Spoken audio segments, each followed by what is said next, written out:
Oi, sexto ano, esse é mais um Estudando em Família. Hoje nós vamos fazer a nossa aula da atividade 9 sobre métodos de separação de misturas.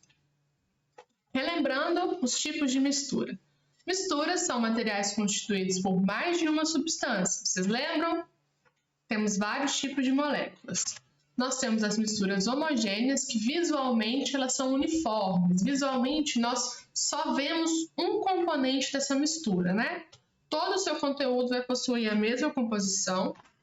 E nós temos as misturas heterogêneas, que visualmente elas apresentam mais de uma fase, ou seja, nós conseguimos observar mais de uma substância dessa mistura, tá? Então, os exemplos, uma mistura homogênea seria a nossa água potável, né? Água mineral, e uma mistura heterogênea seria água mais óleo de cozinha. Uma mistura heterogênea ela pode ser constituída pela mistura de substâncias de diferentes estados físicos. Relembrando os estados físicos da matéria, a gente tem estado sólido, estado líquido e estado gasoso. Então, as misturas podem ser de componentes, né, substâncias no estado sólido e líquido, apenas no estado sólido e no estado líquido e gasoso, tá bom? Vamos para os métodos de separação. A filtração ela é utilizada para separar uma mistura heterogênea de um sólido mais um líquido, tá? Nesse processo a mistura é colocada numa superfície porosa, como um filtro de papel, e vai permitir somente a passagem do líquido. Então você vai ter a separação dessa mistura. Um exemplo que a gente pode utilizar é o processo de filtragem do café. O café que nós tomamos todos os dias, ele é feito dessa forma. Um outro exemplo é o filtro de barro que nós temos em casa. Ele realiza a filtração, só que ao invés de ter um filtro poroso, ele tem um filtro de carvão. Se vocês tiverem a oportunidade, pedir a mãe, o pai ou um responsável para mostrar para vocês esse filtro, é ele que realiza a filtragem. Ele vai sugar, a água vai passar por dentro e as impurezas, né? No caso, sólidas, vão ficar nesse filtro.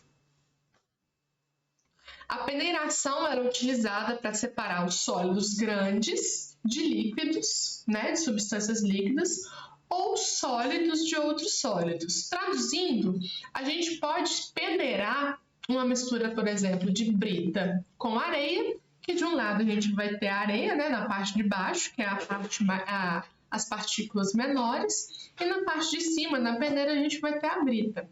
Quando eu falo de uma mistura de líquido mais sólido, uma mistura heterogênea, eu posso falar, por exemplo, de uma mistura de arroz com água. Quando a gente vai lavar o arroz, né, ou deixar o arroz de molho, coisa do tipo, a gente vai passar esse arroz numa peneira. Então a água vai sair e você vai ter o arroz preso na peneira. Esse método só vai ser útil caso as partículas, né, de um dos componentes sejam grandes. Se eu passar uma mistura de água com sal na peneira, eu não vou conseguir separar nada, beleza? Vamos sempre lembrar disso. A decantação, ela vai conseguir separar uma mistura heterogênea da seguinte forma. A gente vai deixar essa mistura paradinha, a gente fala que é num estado de repouso, sem mexer nessa mistura.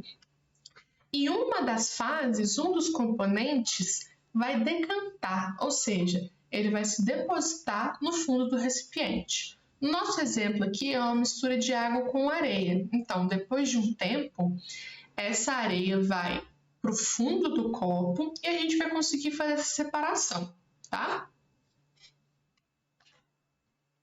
Já a imantação, ela é utilizada para separar componentes metálicos de componentes que não são metálicos, utilizando um ímã, tá?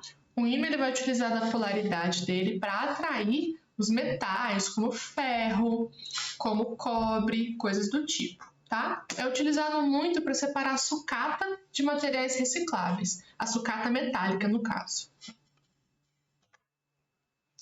Já a catação é a separação manual dos componentes. Nesse caso, uma mistura de componentes sólidos, como a gente pode ver no exemplo, são M&M's, aquelas balinhas de chocolate.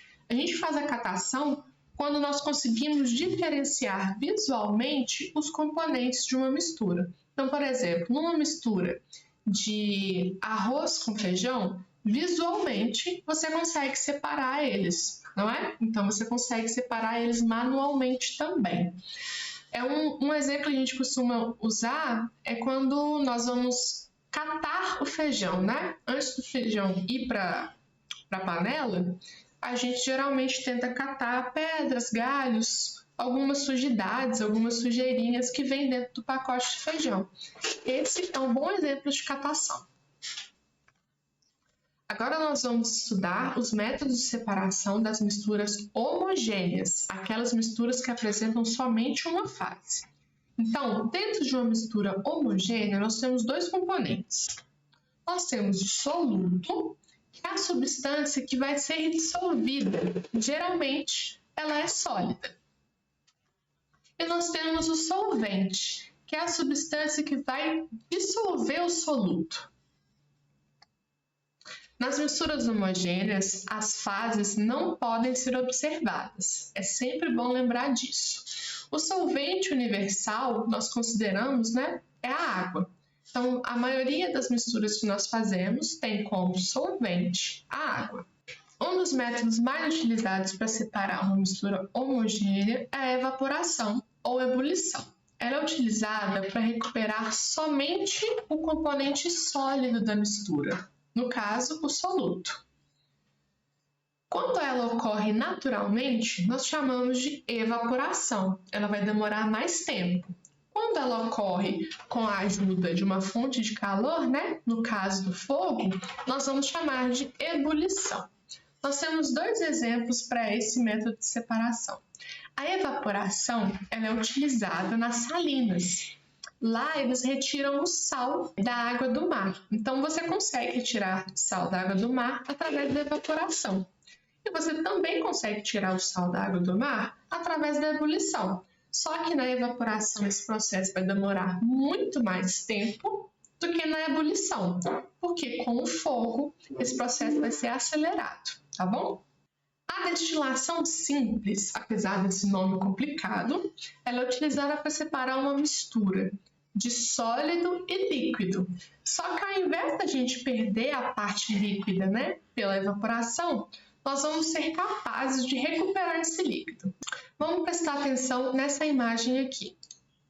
Eu tenho uma solução sendo aquecida e dentro dessa aparelhagem toda, essa solução vai evaporar, vai passar por um cano e ela vai ser depositada em um outro recipiente. Então, de um lado da estrutura, né, de toda a aparelhagem que a gente usa para fazer destilação, nós vamos ter, no final de tudo, né, o soluto, no caso, por exemplo, o sal, uma mistura com água com sal, e do outro lado nós teremos a água, tá?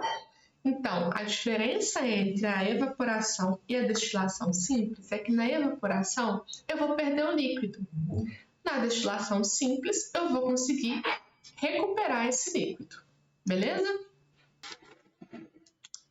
No caso da destilação fracionada, ela é utilizada para separar uma mistura de dois líquidos. Só que uma coisa que esses dois líquidos têm que ter de diferente é o ponto de ebulição. O ponto de ebulição é a temperatura que um líquido passa do estado líquido para o gasoso, tá?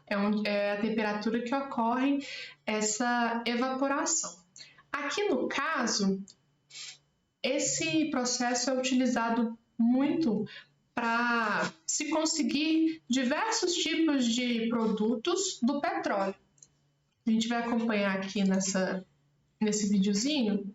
Então, dentro da aparelhagem da destilação fracionada, eles têm diversas barreiras que a cada barreira que esse líquido passa, ele vai ficando depositado de acordo com a sua temperatura de ebulição.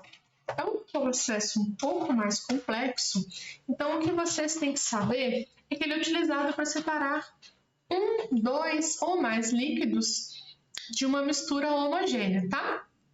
Então, por exemplo, professora, tem uma mistura de água com álcool. Como que eu vou fazer para separar? Eu vou utilizar a destilação fracionada. São 2 líquidos, eles têm temperaturas de ebulição diferentes. Então, a destilação fracionada vai funcionar. Beleza? Essa foi a aula de hoje. Se você tiver dúvidas ou algum comentário, pode me escrever, pode me mandar uma mensagem. E até a próxima semana. Espero que você tenha gostado. Até mais. Tchauzinho.